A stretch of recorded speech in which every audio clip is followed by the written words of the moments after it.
Hey guys, welcome to my kitchen. I'm gonna try to film me making some chocolate chip cookies. A friend of mine suggested this and I thought like, why not? Let's try it because I've only started baking very recently. We moved here in November of last year, 2024, and that was the first year we were spending Christmas away from family as a family of three as well. It was the first Christmas for Guy, my son. So I kind of wanted to make it special. So I baked chocolate chip cookies, and then even for New Year's Eve, I baked, I believe it was banana bread, what I baked. I can't remember what I even made for New Year's Eve. So maybe carrot cake. I think I did carrot cake for New Year's Eve. But anyways, the point being that I only recently started baking and I've made a few blunders. There were some cookies that turned out into like brown goo.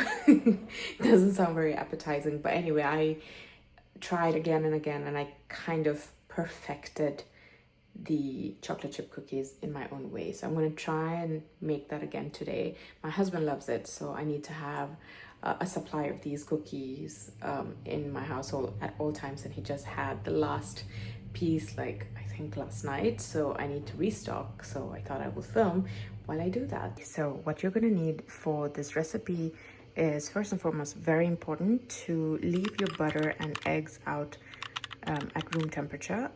Usually when I plan to bake that day, I leave my butter and eggs out for a few hours. The butter should be quite soft at room temperature, and then you're also going to need some granulated sugar, a bit of salt, some vanilla essence, baking soda, and chocolate chips. Obviously, my husband prefers the chocolate bars, because chopped up roughly, because he says that it melts just the right amount so that it makes the cookies quite gooey and chewy. But I also have these leftover chocolate chip. I'm gonna use these up and then mix it with this as well, because then I don't have to waste. You're gonna need some light brown sugar and also flour. And of course, when it comes to the utensils, you're gonna need a mixing bowl and measuring cup. I mix it with this wait, what do you call this?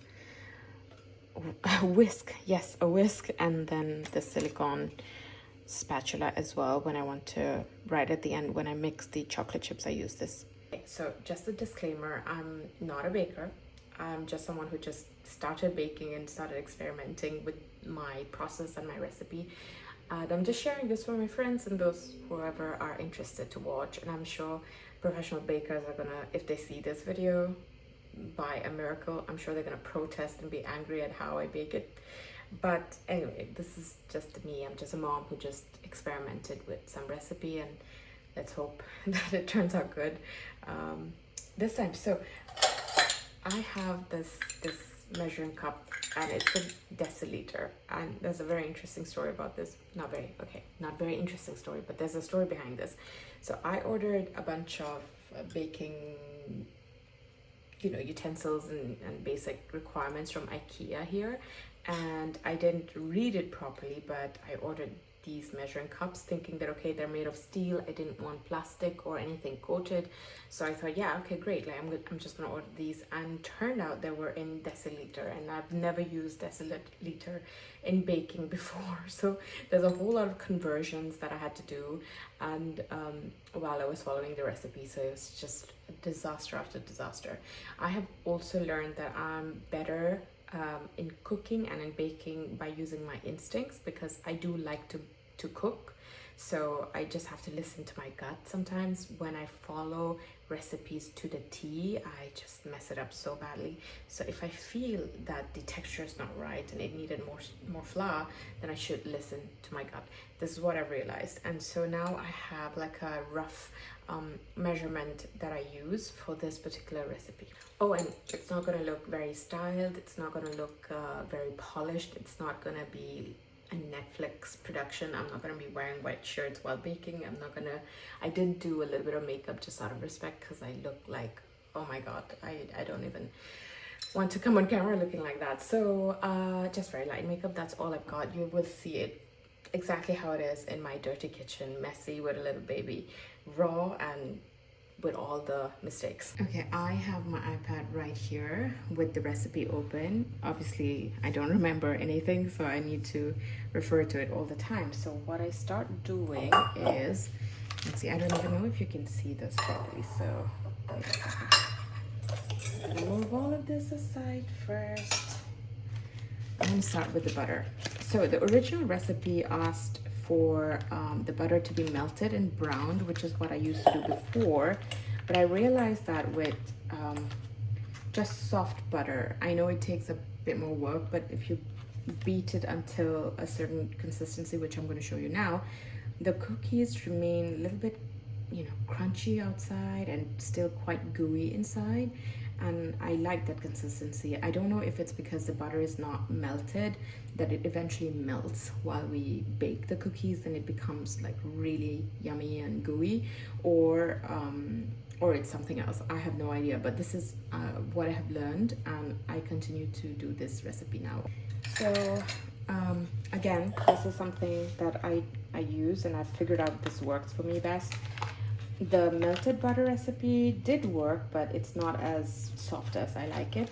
So what I do is usually just cut my butter into cubes, and I use 1.5 deciliter, which should be, I guess, 150 grams of butter. I don't know, how much is 1 deciliter in grams? 100? I think so. So that's what I do. I have like so. So I would just add the cubes of butter like this. And I'm gonna cut more. Baking is quite messy. I realized that, you know, you're touching butter and this and that, so it's quite, so, okay. So I'm gonna put a little bit more, just a heap of that. That's, let's say 1 deciliter. Obviously there are gaps here because it's not, you know, it's cubes. So I'm just going to use that much, and then 1/2 deciliter, which is probably going to be just these two.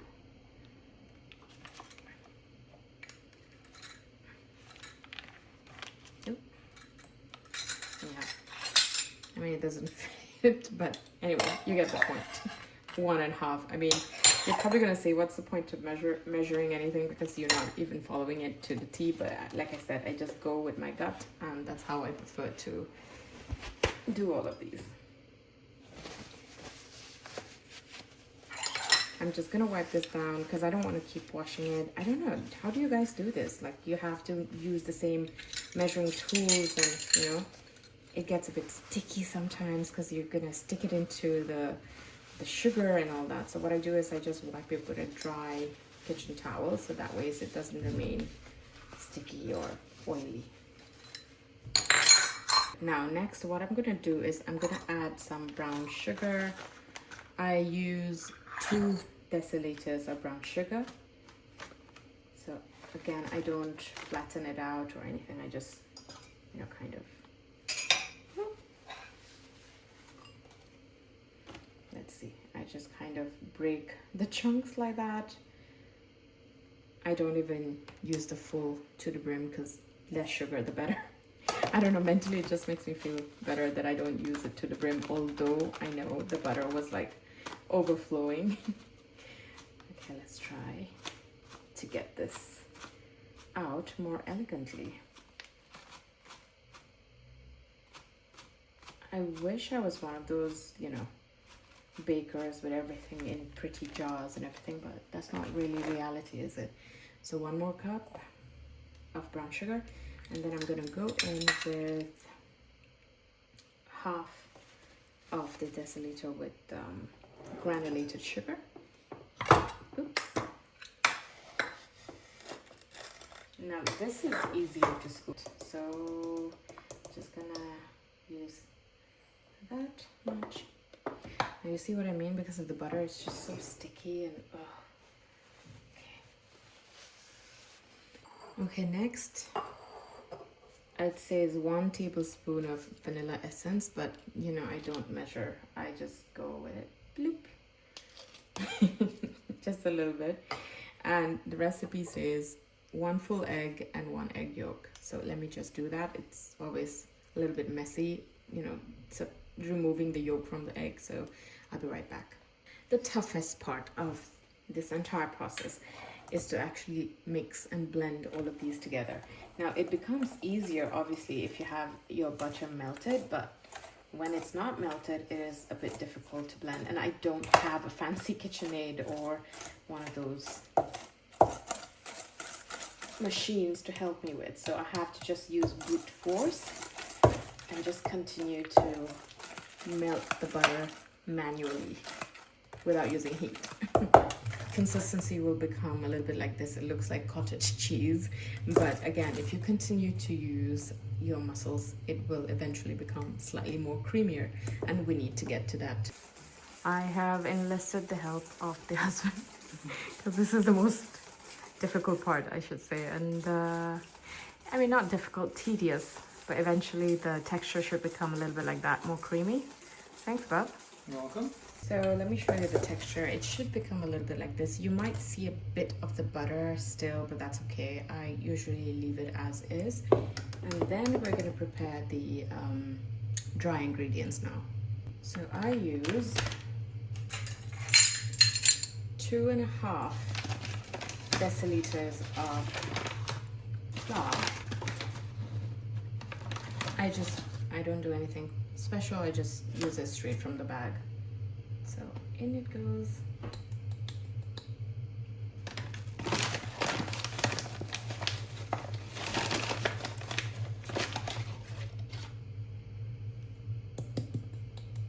And then I'm going to take half of this.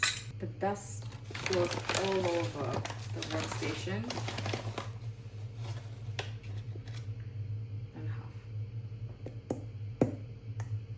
I usually look at the texture after I mix everything. If it still looks very wet, then I might add a little bit more.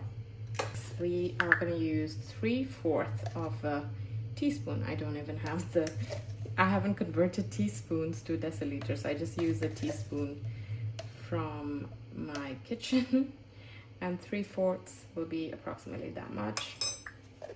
And then the recipe asks for 1 teaspoon of salt, which I think personally is a bit too much because I'm also going to sprinkle coarse salt on top of the cookies. So I don't think we need a lot. What I do is I just eyeball a pinch of salt like that, and I add that. Then what else? Then I mix all until combined.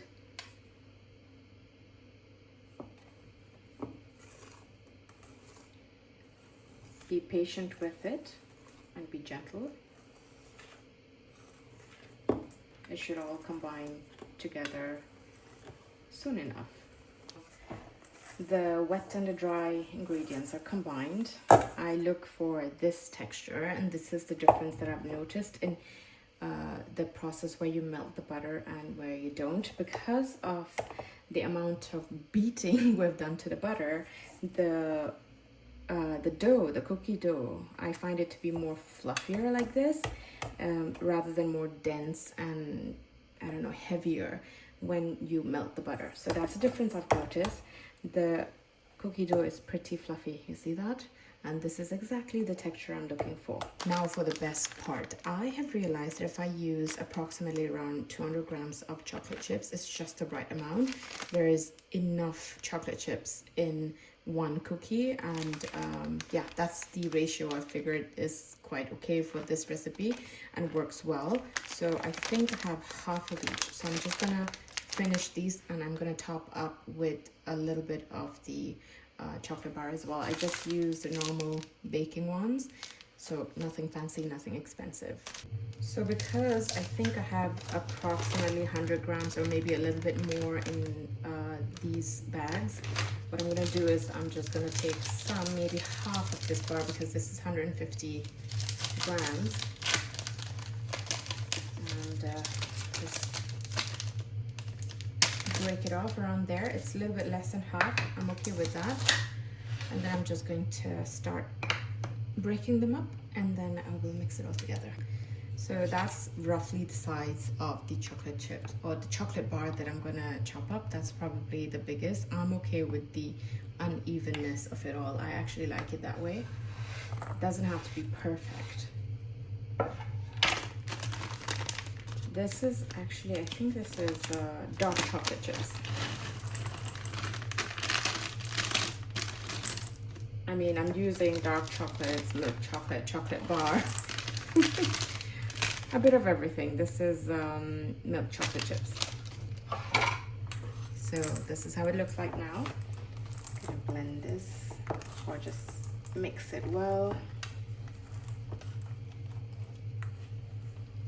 Now it's time for the dough to rest for a bit, at least half an hour, they say, in the refrigerator, so the flavors can, you know, kind of blend better. So I'm just gonna cover it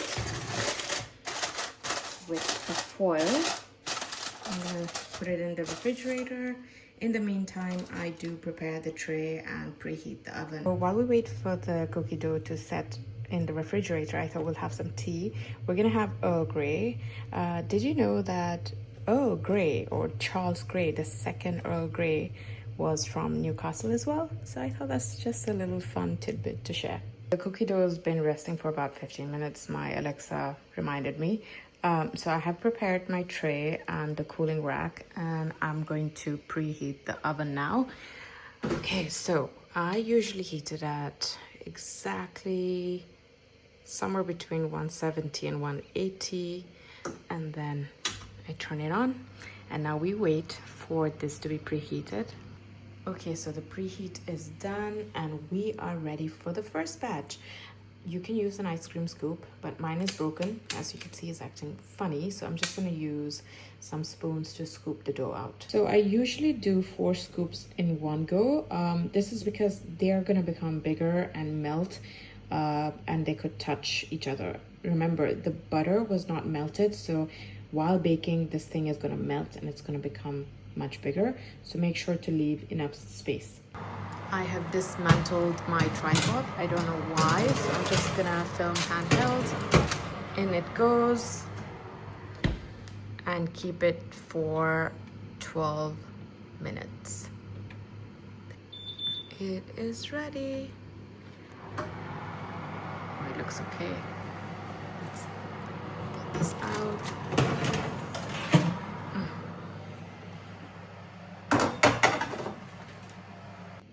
Okay, now while it's still warm, what I like to do is to put a little bit of salt on top. It cuts through, obviously, the sweetness. And I'm not doing it properly because I'm trying to film with my other hand. Next, I transfer it onto the drying rack. This is crucial because I don't want the bottom to be overdone or remain gooey or too soft. So I let it cool down for a little bit, and then I will make my husband try and get his feedback. Let's see how it goes. I'm gonna make Roy try this. Fingers crossed.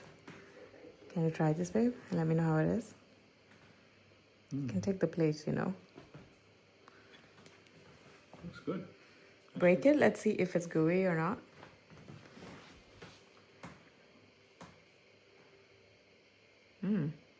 Not bad. Just came out of the oven. Yeah, it is still a little bit warm. How is it? Right.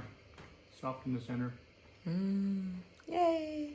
The guy is awake, and I've already dismantled my tripod long ago, so I'm gonna try this. That's the cookie, and look how soft and gooey it is inside.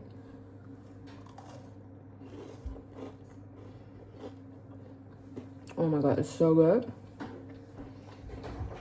It is crunchy, but at the same time it's gooey. It is sweet, it is salty. I really think not melting the butter is what makes a difference. It's really good. If you tried this recipe, please let me know in the comments if it worked out for you.